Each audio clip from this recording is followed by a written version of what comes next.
How authentic, then, is the threat to the UK from Britain's returning after fighting in Iraq, and why are they actually going there? Joined from our central London studio now by Asghar Bukhari, a spokesperson for the Muslim Public Affairs Committee. Here with me too, Sakhr Al-Makhadhi, a British Arab journalist. Gentlemen, a very good morning to both of you. Asghar, can I start with you? We've talked many times down the years. This represents something new under the sun, doesn't it? And I wonder what you think in particular is motivating young Muslim Britons to go to Iraq. It's one thing in a sense to go to Syria. We saw that clip there from young jihadists back in December. It was pretty black and white then, wasn't it? Go to Syria, fight Bashar al-Assad, fight a repressive regime that's perpetrating all kinds of human rights abuses. But the picture in Iraq involves fighting their co-religionists. Why are they there? I think most people that are going to be travelling abroad will be travelling because they feel people are suffering, people are dying, and they want to stop it. And it's an ethical reason. And you heard. So join the Red Crescent. Well, you're not going to stop Bashar al-Assad by joining the Red Crescent. This is about stopping someone. Just set Syria to one side. We're not talking about Syria. We're talking about Iraq. Why are young British jihadists going to fight their co-religionists in Iraq? To be honest, I honestly do not think that any large quantity of Muslims is going to Iraq at all. I mean, if a tiny number are going, and they're going for one of two reasons. One, because they have highly sectarian motives, and two, because they simply do not believe in Sykes-Picot. But pretty much, it's a tiny fraction. The vast majority that are going to overthrow what they believe is a tyrant oppressing people. All right. And Sakhr, in terms of why you feel, I mean, Asghar makes the point, actually, the vast bulk so far of young jihadists who've gone to Syria have gone to Syria. They're maybe bleeding now into Iraq, but that's a problem further down the line. Why are they going? What is the motivation for them in your view? I think there are two reasons. I think, first of all, they are frustrated. As you just heard, they're frustrated at Western inaction in Syria. Syrians are frustrated, and British Muslims are frustrated that no action's been taken. They feel like they're filling the void. They feel like they're doing a public service in some way.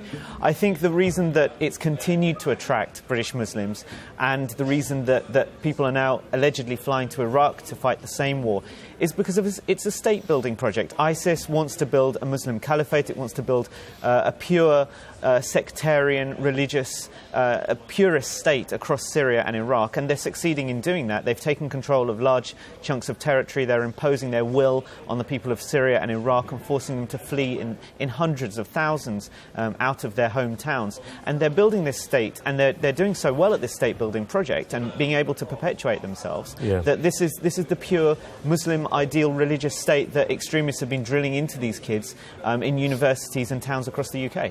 Asghar Bukhari, do you buy David... you're shaking your head. I was going to ask you about a different topic. Just tell us why you're shaking your head.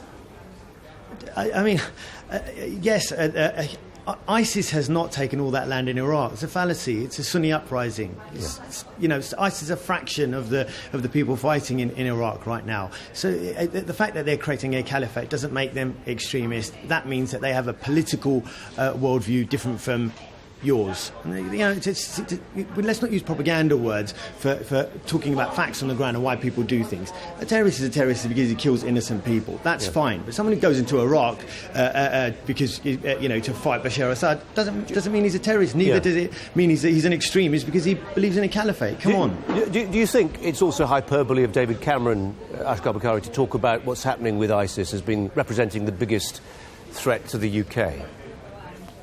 Absolutely. I mean, ISIS is an extreme group, no doubt, but they are not as powerful as we would like to pretend.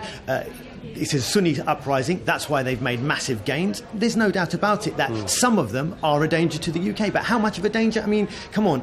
We saw it with Adi Balaja. You don't need weaponry to do damage in the UK to kill people or commit a terrorist attack. So ISIS is not the problem. What the real danger here is that any policy reaction by us, anything that we do, we go start bombing them or attacking them, all it will do is strengthen ISIS, because across the Muslim world it will play into the narrative that says, look, it's true, they really do hate us, they're at war with us, we're not fighting them, we're fighting for our land or whatever, and they've attacked us. Second, that's exactly the problem. Be very careful about that. Yeah, you talk about that void that was there in Syria. Muslims look at the West and say, come on guys, why didn't you get involved in Syria? But if the West were to get involved in Iraq, as Asghar Bukhari makes clear, that then becomes a casus belli for those people who would actually attack Western forces. Oh, of course. You know, Western involvement in the Middle East is toxic. There's no easy solution. It's not easy enough for the West to go and carry out a few bombing raids and solve the problem. But I do have to take issue with you, Asghar, on the issue of calling ISIS terrorists and calling them extremists. You know, they're too extreme even for Al-Qaeda. The fact that they're cutting the heads off of women in Syria, and the fact that they've forced 500,000 people to flee out of Mosul, I think shows that they have got a terrorist agenda and that they are doing something big. ISIS, I agree with you. ISIS, I agree with you. I'm not just talking about the group ISIS. I'm talking about, you earlier on, you said a caliphate. I mean, you know, that's a separate issue. As far as ISIS is concerned, I agree with you. They're extreme. Yeah. I just wonder, actually, Asghar Bukhari, we talk about the caliphate. Is there an argument here that says that ultimately some sort of caliphate, a small caliphate, emirate that straddles that border between Syria and Iraq, that will be run along the lines that ISIS want to pursue, as a political experiment? It could be fascinating because, you know, in the fullness of time, people who live under that kind of yoke, if that's what it turns out to be, could dash the hopes of all those people who feel that it's a good idea.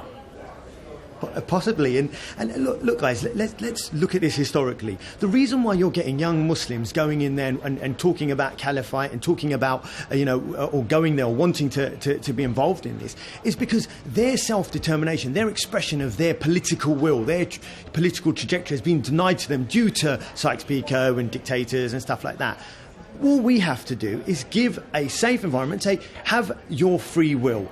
Choose what you want. We don't agree. And if you look across the Muslim world, you will never find, apart from a handful of crazy nuts, people who say, yeah, guess what? I really want to live under the Taliban, right? They're human beings. They want a liberal society. Now, but by denying them that and by us imposing what we think is best for them, plays into the narrative that says, look, they hate us. They're denying our self-determination. They're denying our right to choose the way we want to live, and we've got to fight them. We don't need to be involved in that. If they, let them live the way they want to live, and you will find Muslims generally, if they're not put in an incubator of being bombed and invaded, will become liberal human beings across that region. Sakhr, you could argue, couldn't there are double standards here. I mean, if you think back to the 1930s, there was a generation, admittedly, of sort of Western intellectuals who went to fight in the Spanish Civil War. They were lionised and lauded as freedom fighters, people who were, militants of conscience.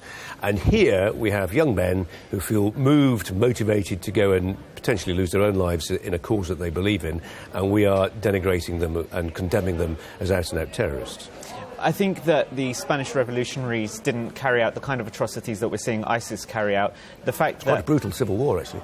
It is a brutal civil war. If you look at what's happening... The Spanish Civil War was quite a brutal civil war. It was, but I mean, the Brits that were volunteering to fight out there weren't doing it for crazy religious ideological reasons and oppressing the people who they claim to be fighting for. That's exactly what's happening in Syria and what's happening in Iraq. This isn't some kind of experiment that we can tolerate or that the world should tolerate. This isn't something that the people of Iraq or Syria have called for. This is something that foreigners have come in, and by foreigners I mean British Muslims, have come in and tried to impose on the people of Syria and the people of Iraq. And this is something that Syrians especially are furious about. They want these foreign militants out of their country.